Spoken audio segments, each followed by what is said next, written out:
Shalom, shalom, Shavuot. Hoje nós estamos no primeiro dia da semana, o primeiro dia do Shabat.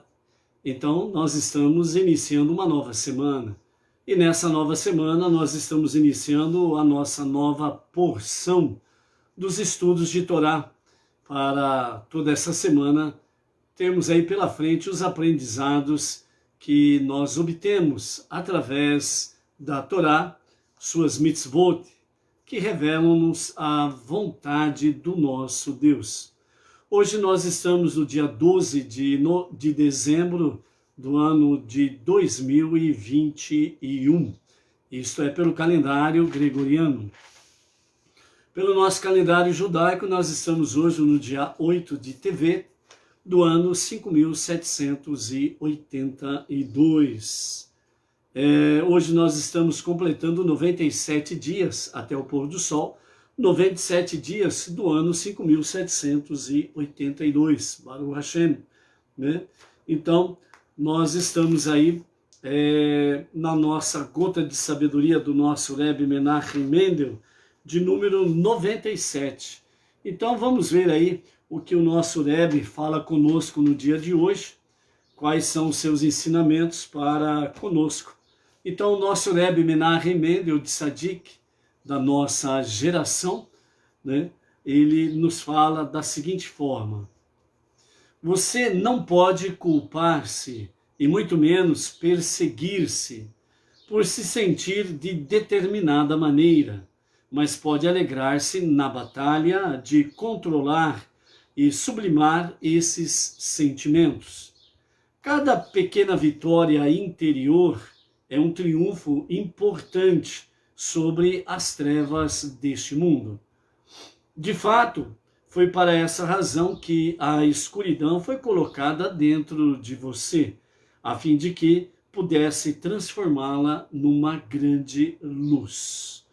Baruch Hashem, o nosso Rebbe Menachem Mendel, o líder da nossa geração, vem falar conosco sobre essa questão de não se sentir culpado, né, ou perseguir a si mesmo, devido falhas, né?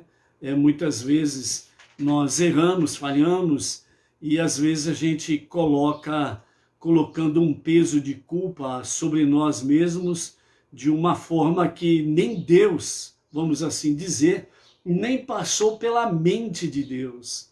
Então, muitas vezes, né, nós vimos na gota de sabedoria de ontem, em que o nosso Rebbe fala sobre a questão de estarmos insatisfeitos conosco mesmo, por causa das nossas falhas, dos nossos erros, dos nossos pecados que nós cometemos. Mas ele mesmo também nos adverte que nós precisamos progredir, né? Então, o que eu fiz de errado hoje, faço de tudo para não fazê-lo amanhã, e assim sucessivamente, né? Nós vamos nos aperfeiçoando na nossa jornada monoteísta. E nessa gota de sabedoria de hoje, ele vem complementar exatamente essa palavra de ontem, né? Ontem vimos de estarmos insatisfeitos conosco mesmo. Hoje nós estamos vendo aqui sobre a questão de culpar-se ou perseguir-se, né? Então o Rebbe fala para que nós não venhamos fazer isso. Então, nós erramos, nós falhamos, não vamos colocar sobre nós uma condenação que Deus ainda nem pensou em colocar essa condenação sobre nós. Muito pelo contrário, o que ele pensa de imediato, numa linguagem simples para entendermos, né? O que de fato Deus está pensando é criar de fato uma situação para que nós possamos realmente corrigir esse erro. Então, por isso, o Rebbe diz, você não pode culpar-se e nem perseguir-se por se sentir de determinada maneira quando você falha, quando você erra, né? Muito pelo contrário, você precisa se alegrar na batalha de controlar e sublimar esses sentimentos. Então, o Rebbe diz assim, só de nós vencermos a autoculpa e a autoperseguição já é uma grande vitória. já é uma grande vitória. Por quê? Porque de fato isso daí nos abre um grande precedente de nós obtermos vitórias interiores. De nós podermos ter shalom conosco mesmo. Então eu reconheço minha falha, eu reconheço o meu erro, aí eu faço o quê? Teshuvá. Retorno a Deus para um verdadeiro e genuíno arrependimento. Nesse aspecto, nós vamos o quê? Nós vamos nos fortalecer para que nós possamos fazer a nossa jornada muito mais feliz, muito mais leve, para podermos estar aí na presença divina, através da nossa techuvá, das nossas tefilot, as preces diárias, de nós estarmos o nosso estudo semanal das porções da Torá, com as suas mitzvot, as 7 leis universais, estarmos aí nos dedicando na Tzedakah, nós vamos nos aperfeiçoando no nosso dia a dia. Então, o que o Rebbe, ele realmente nos aconselha e que realmente ele nos orienta, é que nós não venhamos colocar sobre nós mesmos uma culpa e uma condenação que ainda não passou pela mente de Deus, certo? Então, por isso, techuvá, tefilá, estudo da Torá, suas mitzvot, mais as 7 leis universais, mais a de Tzedakah, são as bases para que nós possamos sermos fortalecidos na nossa jornada monoteísta. Então, esquece desse negócio de você colocar a corda no próprio pescoço. Deus não faz tal coisa. Baruch Hashem? Ok, nós estamos aí então hoje, no primeiro dia da semana, nós estamos iniciando uma nova porção, né? Uma nova paraxá. Paraxá, para quem não sabe, significa porção. Então nós estamos iniciando uma nova paraxá hoje, chamada Vayhi, né, que significa ele viveu, referindo-se especificamente a Yaakov. E nós vamos hoje do capítulo 47, verso 28, até o capítulo 56, o verso 26 de Bereshit. Então essa semana nós vamos concluir o primeiro dos 5 livros da Torá no nosso estudo semanal. Então essa semana é a última porção do livro de Bereshit, ok? Então vamos estar atentos aí nos grandes ensinamentos que nós temos nesta semana aqui, em que nós vamos ver, né, que vamos falar assim, os principais personagens do princípio, Bereshit, né, cessam aqui, nessa última paraxá. E a partir da próxima paraxá, que nós vamos começar com o livro de Shemot, aí nós vamos entrar numa nova odisseia do povo israelita, onde o foco estará ali com referência a Moshe, ok? Então, nesta semana, né, ontem nós completamos a 11ª porção, Vaigash, e dessa forma nós completamos 1449 versículos até aqui, né, lidos e estudados com os comentários de Irash e os demais comentaristas dos sábios do nosso povo até aqui. E essa semana nós teremos pela frente 85 versículos nessa última porção para lermos e estudarmos. E aí nós estaremos completando 1534 versículos referentes ao primeiro livro da Torá, né, que é Bereshit. Baruch Hashem? Ok, vamos lá então, né? Nós estamos aí com o Robson Lima, né? Ele é daqui de Macatuba, região de Bauru. Baruch Hashem, Robson Lima, shalom a ti, toda a família. Estamos aí com a Donária Carmo, lá de Lisboa, Portugal. Estamos aí com o Edson, né? E deixa eu ver aqui, que eu já tinha até anotado, hein? O Edson Batista Filho e a sua esposa Gisele, de Paranavaí, né? Estado do Paraná, Baruch Hashem, né? Estamos aí com a Malu, lá de São Sebastião, Distrito Federal, Brasília, né? Quem mais está por aqui? Vamos ver lá. A Inês Martins, aqui de Pirajuí, a nossa região de Bauru, né? Nós estamos aí também com a Áurea Lisboa, né? Que também anotamos aqui, né? A Áurea Lisboa e o seu marido Ivan, Belém do Pará, Baruch Hashem, né? Pelas vossas vidas aí, quem mais? Aqui, a Donária, Malu, Baruch Hashem, né?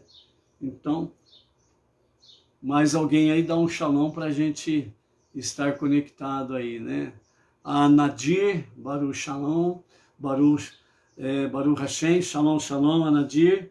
Também, né, nosso shalom hoje, vamos aí para estarmos aí conectados com o Yosef Ben Hog Kamer, o Carla Lobo Silva, o Claudineide Souza, da Grande São Paulo, a Vânia Ivonete, Recife, a Rosivan Rosa Correia, Santo Antônio do Descoberto, Goiás, a Teresita Rodrigues, né, da Grande São Paulo, a Jocely Batista, Manaus, Amazonas, o Gilberto Augusto, Odair José Ferreira, o Silas Silva, lá de Rio Branco, Acre, né, estado do Acre, o Israel Arcanjo, Poção, Bahia, o Roberto Andrade, de Paraguaçu Paulista, interior de São Paulo, a Thalia Nonato, né, da Grande São Paulo, lá de Jandira,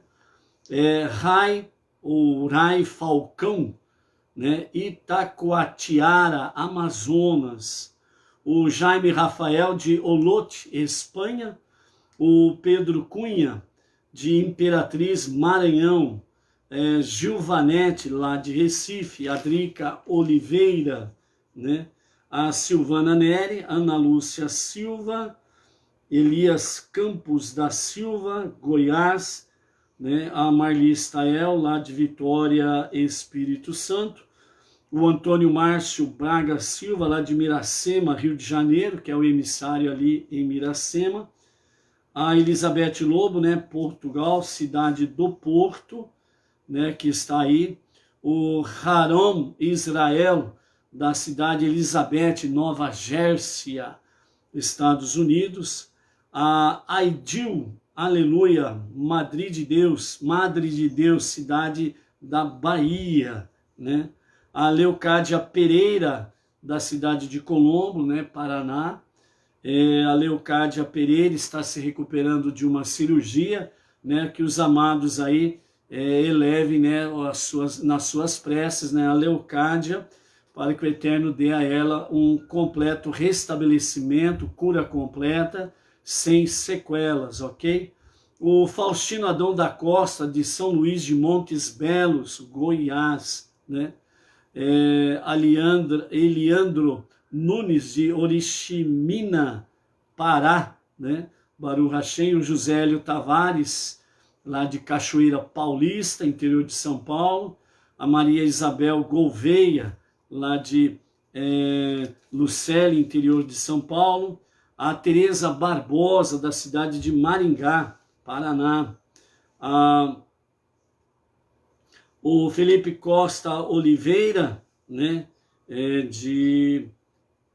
Felipe Costa de Oliveira, de Manaus, Amazonas, né, a Balaguer Helena, a Calaça Maria, de Goiás, a Dora Gruger, do Rio de Janeiro, o Jorge Bagata, Belém, Pará, né? Então, shalom aos amados, né? Por esse primeiro dia da semana, estarmos juntos aí na nossa última porção de estudos de Torá do livro de Bereshit. Baruch Hashem. Vamos em frente, então. Vai-ri é a nossa porção, que significa ele viveu. Então, nós temos aí, né, desde Bereshit, desde o princípio, né, a nossa Parashá, vimos aí a história, entre elas, de Sara, né, e temos aí Haye Sara, né, que é a porção que traz o nome dela, que significa viveu Sara, né, ou a vida de Sara, melhor dizendo, e só alcançamos a verdadeira vida quando nossos ideais permanecem vivos naqueles que provêm de nós. Paradoxalmente, então, durante nossa vida física, não é nada claro se estamos genuinamente vivos. O teste da efetividade da vida só se dá após a morte. Se nossos descendentes se mantiverem fiéis aos ideais que lhes transmitimos, torna-se retroativamente claro que também estivemos vivos ao longo da nossa vida. Senão, conclui-se que, mesmo em vida, estávamos essencialmente mortos. Então, na introdução, na sinopse que os nossos sábios comentam, em introdução nessa nossa Parashá Vayikri, ele viveu, referindo-se a Yaakov, traz para nós realmente algo muito interessante. Faz uma comparação com Haye Sara, a porção que traz, né, Haye Sara, que é a vida de Sara, e justamente na porção que traz esse nome, Sara, Haye Sara, começa exatamente dizendo da morte de Sara, mas a Parashá tem o título de A Vida de Sara.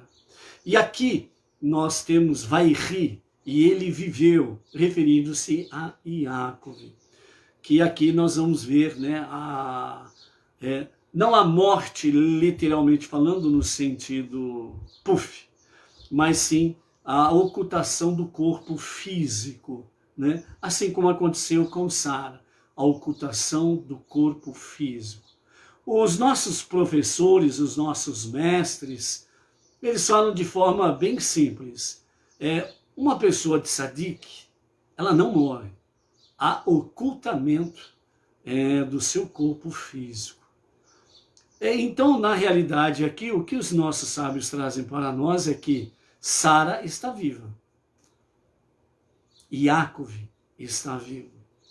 Esses são dois exemplos para mostrar que todos os tzadikim, né, que estão acima dessa média, acima do normal, vamos assim dizer, de uma vida de justo, eles estão vivos, não morreram.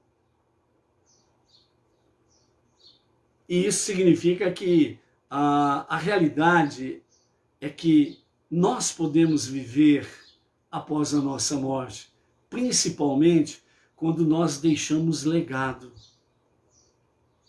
Quando nós deixamos realmente um histórico em que as pessoas veem, observam, experimentam, vivem o que nós fizemos e o que nós deixamos após a ocultação do nosso corpo físico. Ou seja, um dos grandes reis, né, de entre as nações, Alexandre, né, Alexandre Magno, que significa Alexandre o Grande, né?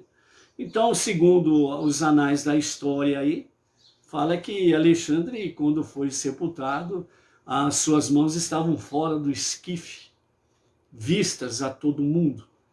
E o ensinamento foi que ele estava, mesmo após a sua morte, ele estava deixando uma mensagem, que era exatamente o quê?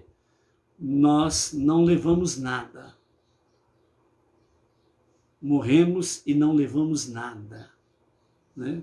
Também fala que as suas riquezas, elas eram jogadas ao chão, enquanto o esquife ia passando, demonstrando que não trouxemos nada e não levamos nada. E isso, de acordo com a própria sabedoria judaica, significa o que nós levamos conosco. São, de fato, essas coisas que estão ligadas nas nossas 5 bases. A nossa techuvá, retorno a Deus para um genuíno e verdadeiro arrependimento. As nossas preces diárias, que é tefilá, é o estudo da Torá, mas os seus mandamentos e as 7 leis universais para nós, Berem Noar, e a Tzedakah, os atos de bondade, atos de caridade, atos nobres que nós fazemos quando aplicamos, né, uma certa quantia dos nossos bens, onde há estudo da Torá. E não resta dúvida que, né, tem a própria história mostra isso daí. Eu conheço vários casos de pessoas que chegam até mesmo a não ter nem filhos. E ela e o marido, ele e a esposa acabam morrendo, um morre, depois morre o outro. E tem alguns que eles fazem a doação do que tem já antes da morte, faz doação do que tem para uma entidade filantrópica ou algo semelhante. E tem uns que, por incrível que pareça, não faz nada e o governo toma conta, né? Então, na realidade, os nossos, pelo que nos fala aqui os nossos sábios, as pessoas, nós vamos saber se elas realmente viveram depois da sua morte. Qual é o legado que ela deixou? Qual é o legado que ela deixou para que realmente venha contribuir na essência, né, agora na essência da palavra, na essência dos fatos reais que Deus nos ensina através da Torá, os 5 primeiros livros da Bíblia. Então, depois da morte da pessoa que nós vamos saber realmente a essência, se ela esteve viva ou não. Qual foi o legado que ela deixou para que realmente houvesse a disseminação através do estudo da Torá, os mandamentos, as 7 leis universais, as causas nobres nesse aspecto, que veio contribuir para que pudesse haver cada vez mais a disseminação entre as nações sobre a consciência da unidade e da unicidade de Deus, nas causas nobres, onde estão realmente centralizadas as questões do estudo da Torá. Porque nesses locais, realmente, onde se, havendo os devidos provimentos, a manutenção do estudo da Torá, das comunidades e sinagogas, e bem como também a ajuda ao órfão, à viúva, ao pobre, ao necessitado, ao destituído, né? E entidades sociais que necessitam de socorros, né? Então isso é importantíssimo, as pessoas estarem envolvidas nisso. Quando Yaakov estava se preparando para descer ao Egito, vimos na aliá de ontem, a primeira coisa que Yaakov se preocupou foi exatamente de mandar à frente Yehudá para preparar uma casa de estudo, Beit Hamidrash, uma casa de estudo, certo? Onde o foco é a Torá e as suas mitzvot. Então, o foco central precisa estar nisso. Por quê? Porque onde há Torá, há Teshuvá, Tefilá e há realmente a aplicabilidade correta da Tzedakah. Então, aqui nós temos realmente os nossos sábios trazendo para nós que vai rir, e ele viveu. Então, Yaakov, ele de fato, apesar de nós vermos daqui nessa paraxá da semana, nós vamos ver a morte de Yaakov, o ocultamento físico do seu corpo. Mas Yaakov está muito bem vivo. Assim como todos, né, justos, todos os homens justos, todas as mulheres justas que tiveram ocultamento do seu corpo físico, mas continuam muito bem vivas. No caso específico de hoje, Yaakov representa os homens justos, Sará representa as mulheres justas de entre as gerações. Então, por isso, né, conclui-se que, dependendo da condição da pessoa, deixou ou não deixou legado. Então, de fato, é aí que vai se ter a essência, se de fato a pessoa esteve viva ou não, né? Então, essa é a questão em si. Então, com efeito, Iácov substitui a forma tão tangível na vida de seus descendentes que a Torá nem sequer emprega o termo morrer ao narrar a morte de Iácov.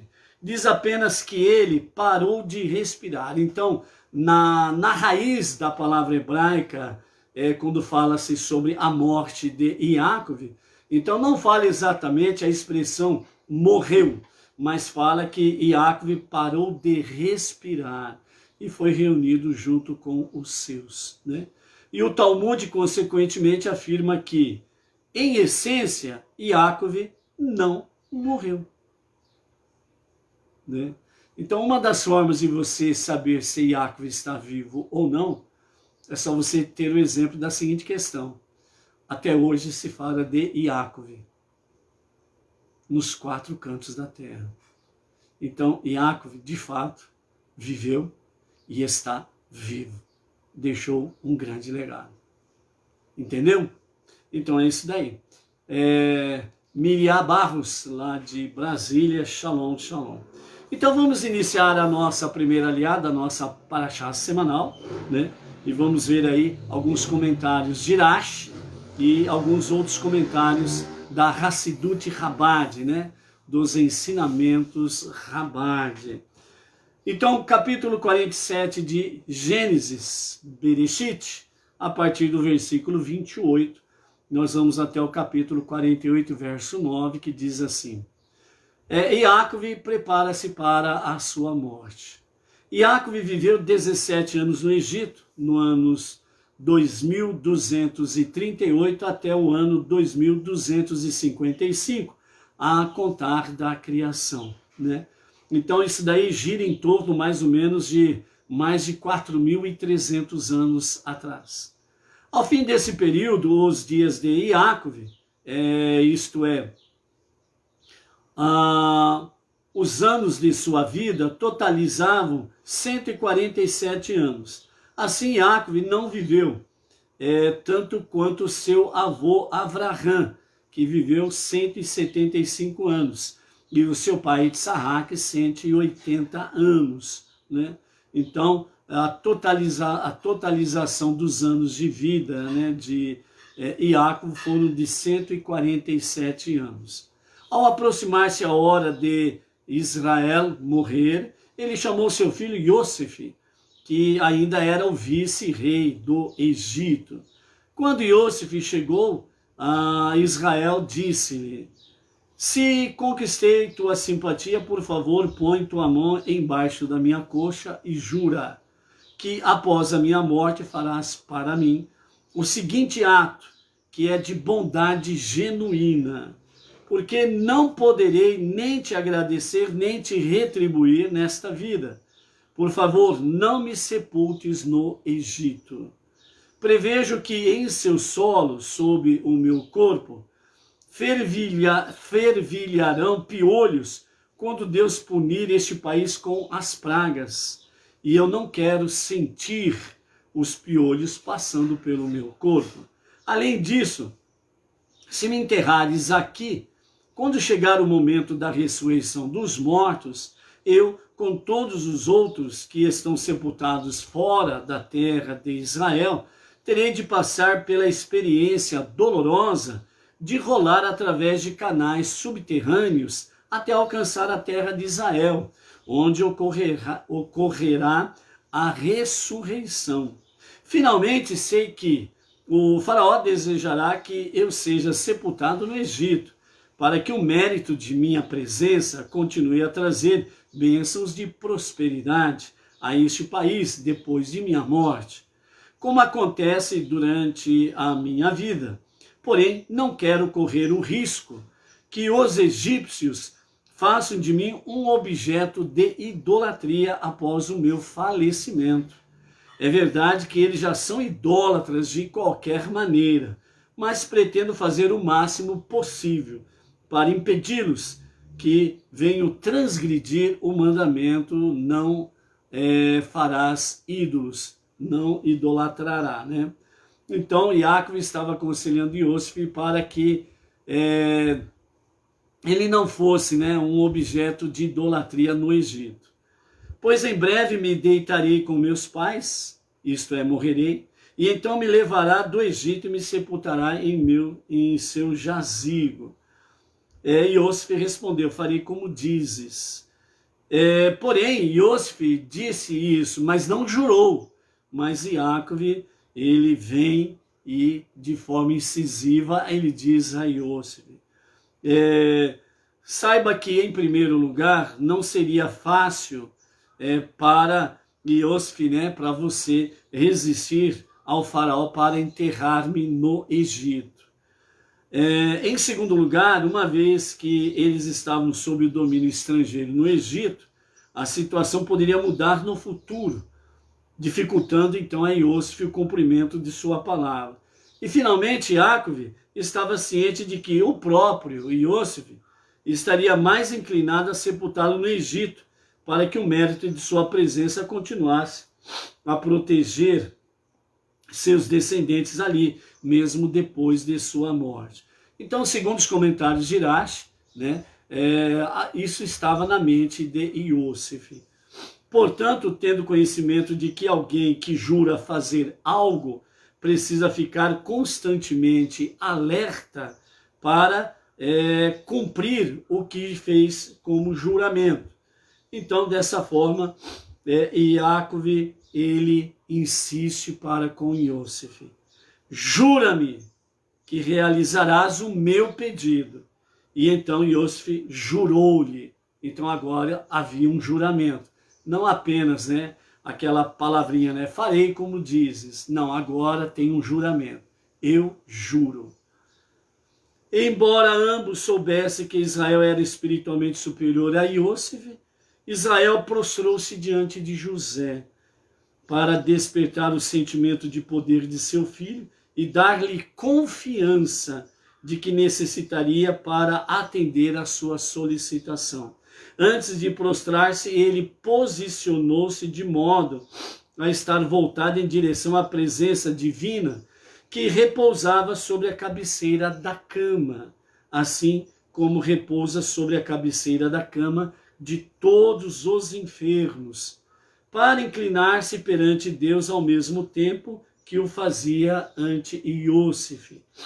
Prostrando-se diante do filho, Iacov realizava dessa forma a parte do segundo sonho de Iosif. Prostrando-se diante de Deus, Israel lhe agradecia que todos os seus filhos, concebidos em sua cama, tivessem permanecido leais a seus ideais religiosos, né?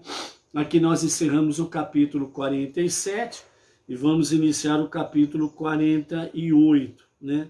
Então, nesse juramento aqui, Iosif realmente vai ter que cumprir a palavra, porque fez um juramento. Quem faz um juramento, ele sempre está alerta em cumprir o juramento, porque ele não pode ser achado em culpa diante de um julgamento, de um fato que prometeu e não cumpriu.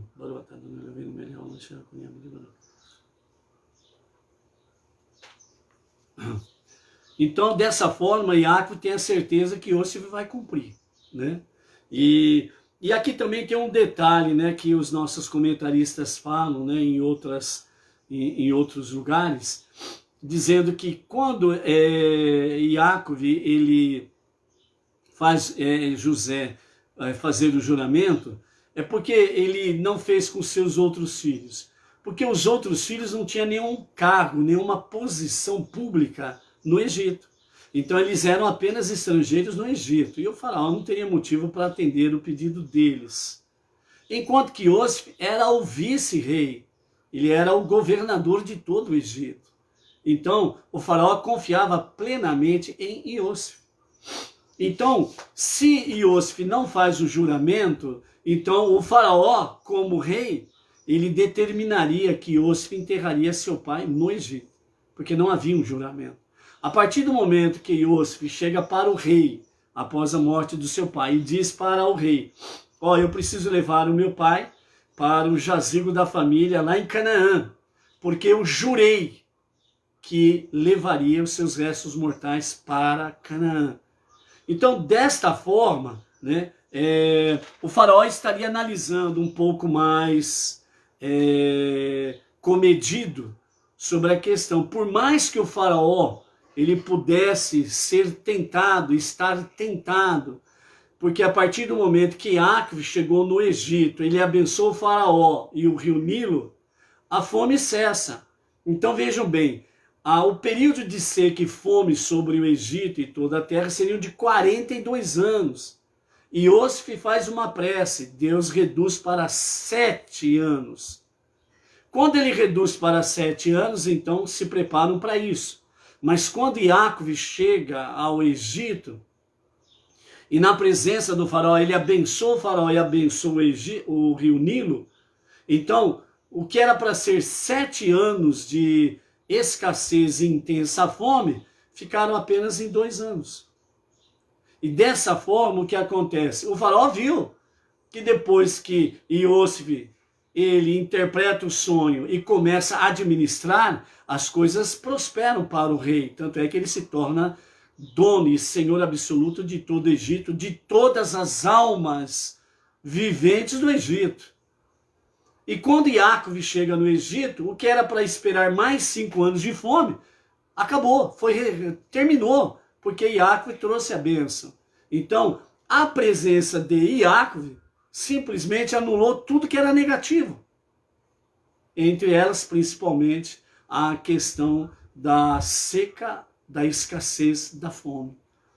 Então, obviamente, o faraó jamais iria querer que Jacve, os restos mortais dele, deixassem o Egito, né? Então, dessa forma aí, o faraó estaria 100% tentado que o seu sepultamento fosse no Egito. E Jacve, ele tem a revelação divina, ele tem a Ruach HaKodesh, o espírito de profecia de Deus, e ele tem conhecimento dessas coisas. Então, primeiro, quando ele fala com Iosif, Iosif apenas diz para ele, né, eu farei como dizes. Então, é uma expressão que tanto faz fazer como não fazer, fica elas por elas. Mas só que Jacve, ele não é um qualquer, certo? Então, Jacve, ele analisa todas as situações e vê que realmente Iosif, ele teria a sua subordinação ao faraó, e o faraó determinando ele enterrar o seu corpo no Egito, e o José iria enterrar no Egito. Ao mesmo tempo, Jacve discerniu, através do espírito de profecia, que Iosif tinha uma tendência a sepultar o seu pai no próprio Egito por causa dos seus filhos, para que eles também permanecessem sob proteção. E além do mais, teriam seus irmãos e a toda a descendência dos seus irmãos, na visão de Iosif. Mas Jacve, ele tem, como os próprios comentaristas falam, Jacve, ele em questão de ser tzadik e também ter a santidade de Deus muito mais elevada do que do próprio Iosif. Então Jacve viu que se Iosif não fizer um juramento, ele não vai cumprir, né? Então aí nesse sentido, Jacve ele insiste e faz com que Iosif faça o juramento. Então quando ele faz o juramento, Jacve fica tranquilo, porque ele sabe que ele vai cumprir o juramento, porque Iosif é um tzadik também, né? Então, dessa forma, ele se inclina, né? Ele se prostra em direção à cabeceira da cama, ao mesmo tempo, né? Na mesma posição em que Iosif estava. Então, ele se prostra diante de Iosif e diante da presença divina que está na cabeceira da cama, né? Então, Jacve, num ato de humildade, ele se inclina perante Iosif, ele se prostra diante de Iosif, para que Iosif realmente lembre do seu juramento e do poder de autoridade que ele tem para cumprir o juramento. Mas ao mesmo tempo, Jacve está se prostrando diante da presença divina para agradecer a ele, realmente, porque ele está prestes a juntar-se com seus queridos e ele está presenciando, como diz o início da nossa paraxá, né, os anos de Yaakov, né? Yaakov viveu 17 anos no Egito, né? Por incrível que pareça, foram 17 anos que ele teve de shalom e felicidade, certo? Porque fora isso, né, os seus dias foram atribulados, atormentados, no modo de dizer, ele não tinha sossego, né? E esses 17 anos ele teve sossego, shalom, felicidade, porque ele viu todos os seus filhos reunidos, os filhos dos seus filhos, todos debaixo da mesma ordenança de Torá. Então, ele esteve felicíssimo, certo? E aí, então, nesse aspecto, ele sabe que Iosif vai cumprir a sua palavra, o seu juramento, ele será sepultado na gruta de Marpelá, né? Junto com seus queridos ali, ok? Então, dentro desse aspecto também, os nossos sábios, né, eles comentam sobre a questão de Yaakov, que o faraó, fazendo isso, né, deixando ele sepultado no Egito, o túmulo dele seria um lugar de peregrinação para idolatria, né? Obviamente, as pessoas fariam aí um ídolo à semelhança de Yaakov e seria motivo de idolatria. E Yaakov diz a Iosif que ele não quer contribuir para isto, para que os egípcios, apesar de idólatras, não venham mais ainda fazer idolatria usando realmente a sua pessoa. Então isso também era outro motivo para não ser sepultado no Egito. Mas também tem a questão da ressurreição, em que os nossos comentaristas trazem. Então, diante dessa questão de Yaakov querer ser sepultado no Egito, aliás, em Canaã, na terra prometida, na gruta de Marpelá, era exatamente para que no tempo da ressurreição, nos dias de Mashiach, ele não venha precisar passar pelos túneis subterrâneos que surgirão naqueles dias da ressurreição para todo judeu sepultado fora de Eretz Israel, fora da terra de Israel, para que os seus corpos rolem até Eretz Israel, onde acontecerá a primeira ressurreição, né? É a partir de Israel, segundo os nossos sábios, que começará a acontecer a época da ressurreição, né? Então, por isso, Yaakov também não queria passar por essa experiência dolorosa do seu corpo rolando pelos túneis subterrâneos e ressurgir na terra de Israel. Então, os nossos sábios comentam sobre essa questão do momento da ressurreição dos mortos, que acontecerá a partir de Jerusalém, Israel, e depois que acontecer em Jerusalém, em todo Israel, isso acontecerá na sequência entre as nações, né? A ressurreição dos mortos nos dias de Mashiach, ok? Então, por isso, de fato, Yaakov faz com que Iosif venha fazer o juramento, né? Uma outra questão que Yaakov traz aqui, né, nessa questão que Rashi traz aqui nessa questão, é que se Yaakov fosse sepultado no Egito, de forma errônea, toda a descendência poderia dizer: o Egito é a terra prometida. Então o Egito, se o Egito fosse uma terra qualquer, o nosso Yaakov Avinu, o nosso pai Yaakov, não seria sepultado no Egito. Então, o Egito pode ser a nossa pátria, pode ser a nossa terra prometida também. Ora as bolas. O nosso pai Yaakov está lá. Então, esse também seria um outro grande motivo pelo qual Yaakov também não queria ser sepultado no Egito, para que a descendência não tivesse uma visão errada de que o Egito seria também uma terra prometida.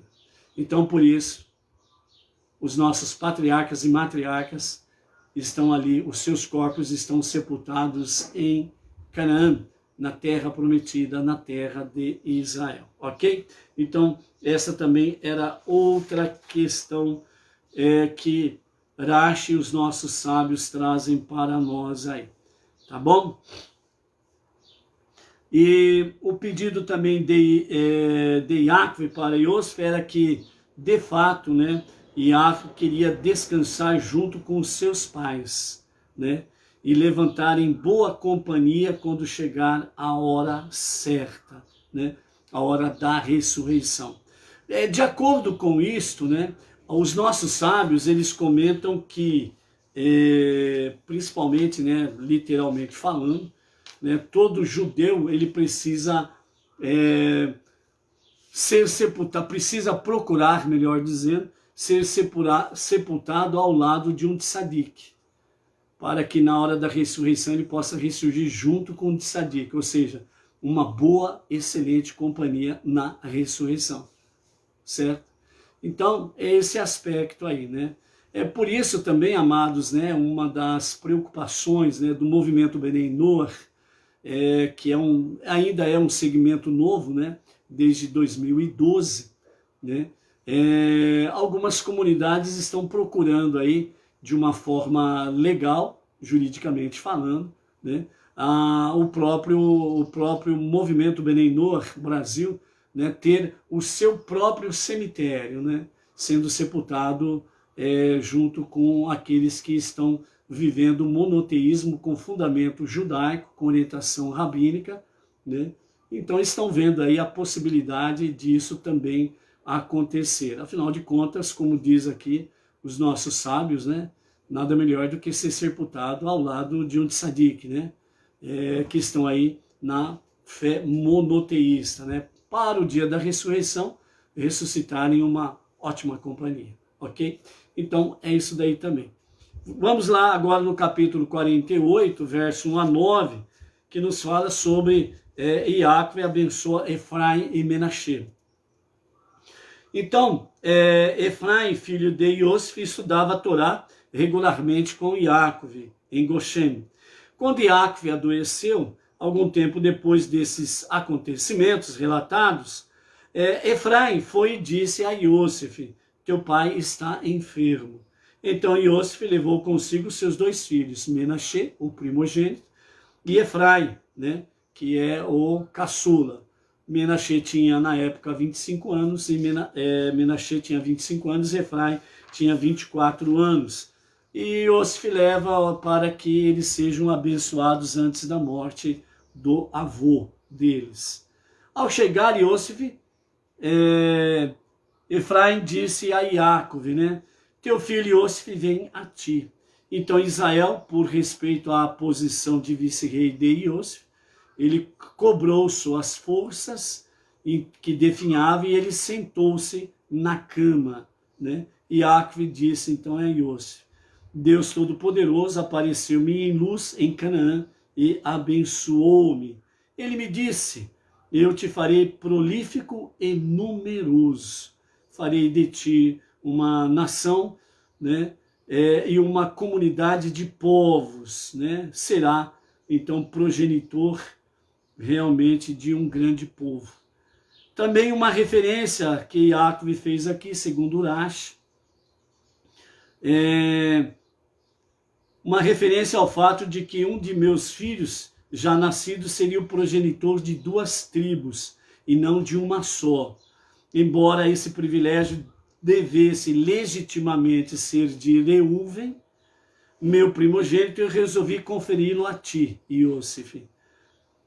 Deus disse-me ainda: darei esta terra a teus descendentes depois de ti, como propriedade permanente. Agora teus 2 filhos que nasceram a ti no Egito, antes que eu viesse morar junto a ti, ao Egito, serão agora considerados meus filhos. Efraim e Menashe serão para mim como meus próprios filhos, Reuven e Shimon. Pois cada um deles fundará sua própria tribo, que possuirá uma porção específica na terra prometida. Terá príncipes próprios e se reunirá sob seu próprio estandarte. Assim, nesse aspecto, transfiro de Reuven para ti o direito do primogênito de receber dupla porção. Reuven, contudo, reterá outros privilégios da primogenitura, herdar dupla posição da minha propriedade, servir como sacerdote e ser contado em primeiro lugar na ordem de meus filhos. Quaisquer descendentes que gerares depois deles, porém, serão considerados teus quando herdarem sua porção na terra prometida. Eles serão incluídos sob o nome de seus irmãos, como parte de suas tribos. Caso te perguntes por que te escolhi para tal distinção, a razão é a seguinte: quando eu vinha de Padã Arã, tua mãe Rachel morreu em Canaã no caminho. Como sabes, ainda faltava apenas uma pequena extensão de terra equivalente a 1 quilômetro para chegarmos ao nosso destino, para alcançarmos Efrate, que não estava longe de Hebrom. Chuva também não me impedia de levá-la a Hebrom para ser sepultada, porque ainda estava tão seco que o solo estava crivado em buracos. Além disso, eu nem sequer a enterrei na cidade de Efrate, mas sepultei-a ali mesmo, onde ela morreu, na estrada para Efrate, que é Belém. Tenho certeza de que não me censuras por isso, pois compreendes que não tratei tua mãe dessa maneira aparentemente desrespeitosa sem motivo. Não obstante, estou igualmente convicto de que te ressentes por ela não ter sido sepultada lá e me consideras pelo menos parcialmente responsável, uma vez que foi por meu intermédio que isso aconteceu. E agora que te peço para enterrar-me na gruta de Marpelá, acentuando assim a importância de jazer ali. O fato de que tua mãe não mereceu ser enterrada lá, provavelmente te dói ainda mais. Portanto, quero que saibas que a sepultei naquele lugar porque Deus assim me ordenou, a fim de possibilitar que mais tarde ela desempenhe um papel fundamental na redenção futura do nosso povo. Ademais, naquela ocasião, eu estava ciente de que Rachel não só teria concordado, como ainda haveria insistido nisso. Foi por causa do alto sacrifício de Rachel em prol de seus descendentes que escolhi a ti, filho dela, dentre todos os meus filhos, para ter o privilégio de ser o pai de 2 tribos. Então Israel viu os filhos de Iosif e preparou-se para abençoá-los. Porém, nesse exato momento, sua inspiração divina lhe fugiu. Ele entendeu isso como sinal de que os netos não fossem merecedores da bênção e, portanto, perguntou a Iosif: quem são estes? Quem são esses teus filhos que eu pensava conhecer tão bem? Por que são indignos da minha bênção? Talvez por serem nascidos e criados neste país, que é infame por sua lascívia? Na verdade, Deus retirou a inspiração de Jacob por causa dos descendentes indignos dos 2 filhos de Iosif, o rei Jehu, ou Jeú, como é mais conhecido pela tradução aí afora, e seus filhos de Menaxê.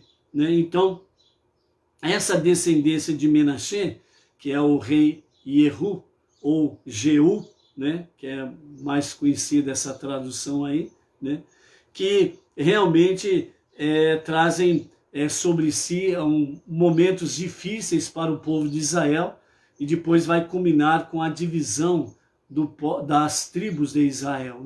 Então, são filhos totalmente rebeldes à vontade divina. Por lado de Efraim,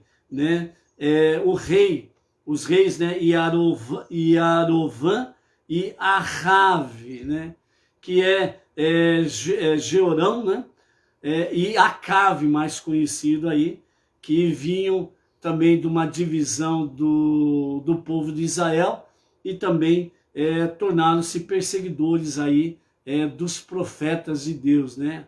Acabe casa lá com Jezabel, uma mulher perversa, e persegue, né, o profeta, etc e tal, né? Então foi por isso que aquele momento a inspiração divina deixou Iacove, por causa dessa descendência aí. Para provar que seus filhos eram dignos da bênção de Iacove, Iosif respondeu a seu pai: precisamente porque a lascívia dos egípcios é notória, fiz grande esforço para assegurar que a integridade do meu casamento fosse irrepreensível, seguindo as normas ditadas pela Torá. Nomeadamente, mandei escrever meu contrato de casamento, conforme exige a Torá, e também elaborar um documento atestando o meu noivado. Isso não consta e nem está estipulado na Torá. Iosif, em seguida, apresentou esses documentos ao seu pai. Ele prosseguiu então: como vês, eles são meus filhos, que pelo meu empenho Deus me deu de acordo com seus padrões mais elevados de integridade conjugal, ainda que tenham nascido neste país licencioso. Assim, são verdadeiramente dignos de tua bênção. Iosif então rezou para que Deus concedesse novamente a Iacove a inspiração para abençoá-los. E o Eterno assim atendeu o pedido de Iosif e restituiu então o espírito de profecia a Iacove. Portanto, Iacove disse: por gentileza, trazei-os a mim, para que eu os abençoe. Aqui nós encerramos a nossa primeira aliá, e amanhã nós vamos ver o que acontece de fato, a bênção de Iacove para com Menaxê e Efraim. Alguns outros comentários aqui que nós temos na nossa aliá de hoje. Nós vemos aí que de fato, né, Deus ele mostra para Iacove, né, a porção dobrada de Iosif, né, através dos seus filhos Menaxê e Efraim. E Iacove, né, ele assume, não como um avô propriamente dito, mas como um pai, a paternidade de Menaxê e Efraim. E dessa forma, então, a partir desse momento, diz Iacove a Iosif, eles são considerados meus filhos, né?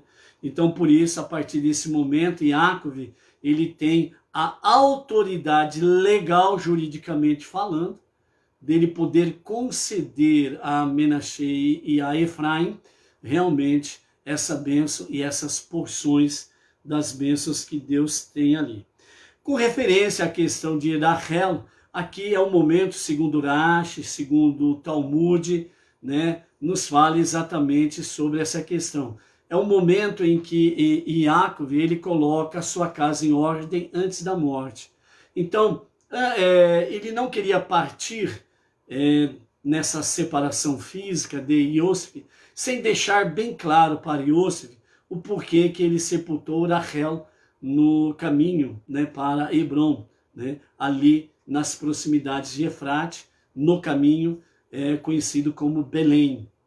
Então, Iacove vem e explica para ele realmente o porquê que ele deixou ela ali, que Deus ordenou isso e que mostrou para ele que num futuro aquele túmulo seria um motivo para que Rachel pudesse realmente exercer uma função muito importante, né? Exatamente no primeiro exílio babilônico, né? Quando Nabucodonosor leva para a Babilônia os cativos, né, de Israel, e começa um período de 70 anos de escravidão para o povo israelita, que é levado cativo para a Babilônia. Então, quando Iacove explica para Iosif que quando acontecer isso no futuro, né, ali Rachel, ela seria lembrada pelos descendentes dela, por isso que fala que Rachel chora por seus filhos. Então a sua descendência passaria exatamente por ali, e eles, né, pelos méritos de Rachel, porque já que eles estavam sendo subjugados, presos, né, escravizados, pela Babilônia, né, que é conhecido hoje como Iraque. Então eles não tinham méritos para clamar a Deus e poder ser respondidas as suas preces. Então, pelos méritos de Rachel, eles suplicariam para que realmente fosse, através de Rachel, fosse elevada as suas preces para que Deus atendesse e não demorasse a trazê-los de volta da Babilônia. E aí os nossos sábios falam que Deus ele atende realmente a súplica, né? O choro de Rachel em favor dos seus filhos. Então, o exílio, a escravidão na Babilônia, que era para demorar muito mais, veio para 70 anos e depois eles retornam realmente para Eretz Israel. Então, aí ele explica tudo isso para Iosif, para que tanto Iosif fique em paz, como ele também possa ficar em paz nesse sentido. Os pingos nos is, tudo certo, então as coisas estão prontas para, de fato, acontecer, né? Uma outra coisa que nós temos aqui dentro deste aspecto, né? Yaakov, ele tem a visão celestial através da visão de profecia, então ele pôde, né, contemplar todas estas coisas aí, né? E nesse aspecto aí, então, Yaakov, ele faz realmente os esclarecimentos para Iosif antes da sua partida. Nós temos, pelos nossos patriarcas, Abraham, Isaac e Yaakov, né? Nós temos aí realmente precedentes interessantes para avaliar, né? Onde nos traz aí exatamente sobre a questão, né, a questão da nossa vida, da nossa vivência, né? E Yaakov, ele, segundo os nossos sábios, ele pediu para Deus que ele não morresse de repente. Isso está na Mishnah, no Talmud, que os nossos sábios trazem para nós. Que Yaakov, ele não pediu a Deus para que ele morresse de repente. Então ele pediu para Deus que ele, antes de morrer, que ele ficasse doente, para que ele pudesse discernir que estava chegando o momento da sua partida e ele pudesse colocar a sua casa em ordem e poder ter tempo de aconselhar os seus filhos devidamente e tempo também para poder despedir e abençoar os seus que ficam. Então, segundo os nossos sábios, fala que até aqui não havia enfermidades entre os seres humanos. Foi a partir de Yaakov que as enfermidades começaram a aparecer. Então a pergunta é, por que isso? Exatamente para que a pessoa enferma ela possa avaliar a sua vida diante de Deus, ela ter o tempo necessário de colocar a sua vida em dia com Deus, na sequência, ela poder realmente colocar as coisas no seu devido lugar dentro da sua família, poder realmente ajustar os pontos que nem ele fez aqui com Iosif, para que não fique nenhum tipo de quê? Nenhum tipo de raiz de amargura. Então, a enfermidade, um dos propósitos dela é fazer com que o enfermo ele possa fazer essa análise na sua vida, para com Deus, se acertar com Deus, e já na sequência se acertar com a sua família. E por último, ele poder ter tempo de abençoar os seus filhos, abençoar a sua casa, a sua família. Então, este é o propósito da enfermidade. Então, quando alguém chega para você e fala assim, a enfermidade é um castigo, não dê ouvidos. Porque Deus é tudo, tudo é Deus. E Deus ele tem propósito em tudo. Nada é por acaso. Nada é por acaso. Nós precisamos ter a humildade de podermos realmente reconhecer que Deus é tudo.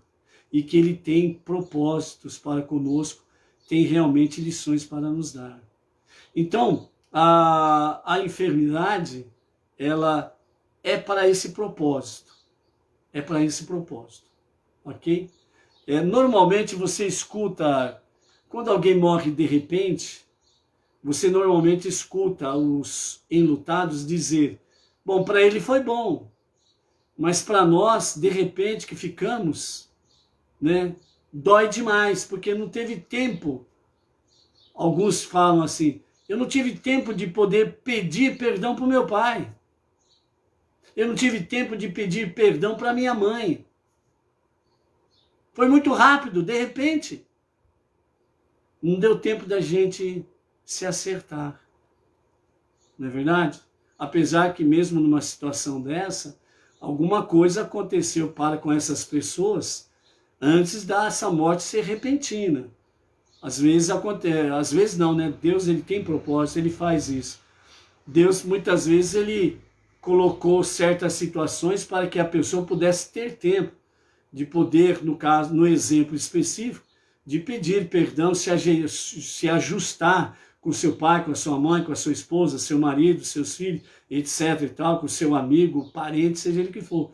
Deus, ele provocou uma situação para que houvesse esse ajuste. E a pessoa não percebeu. Aí a culpa não é de Deus, é a culpa da pessoa que não se apercebeu daquele sinal que Deus deu, que era, é o momento de se ajeitar, é o momento de se ajustar. E assim vai. E assim vai. Então por que aquela pessoa morreu de repente? A gente não sabe, porque nós não estamos no lugar de Deus para julgar a situação. Mas, por exemplo, Deus achou por bem, como mérito, que aquela pessoa não sofresse e pudesse partir daquele jeito. Baruch Hashem, amém. Mas antes disso, ele deu oportunidade para quem ficou, ele deu oportunidades, deu sinais para que as pessoas pudessem se ajustar. Se as pessoas não se ajeitaram, não se ajustaram, aí é outro detalhe, ok? Então, com essa situação aqui, também os nossos sábios trazem com respeito a isso daí, né? Que até Iacove, enfermidade não havia. É a partir de Iacove que ele pediu realmente para ficar enfermo antes da sua partida, né? E assim aconteceu. Ok? Baruch Hashem é só o começo. Tem muita coisa pela frente aí durante a semana. Vamos em frente, né? Para você que quer realmente uma vida boa, uma vida no sentido de paz, luz, de bênçãos, proteção divina, venha somar conosco em A Tarde com a Torá. O estudo da Torá, ela é classificada pelos nossos sábios como uma grande mitzvah, um grande mandamento. E quem assim o faz tem a proteção divina, com referência a muitas coisas aí na vida. Então, por isso, vamos juntos nessa semana, a última semana do livro de Bereshit. Vamos em frente, seja forte, seja luz, seja abençoado com o estudo da Torá. Shalom, shalom, até amanhã.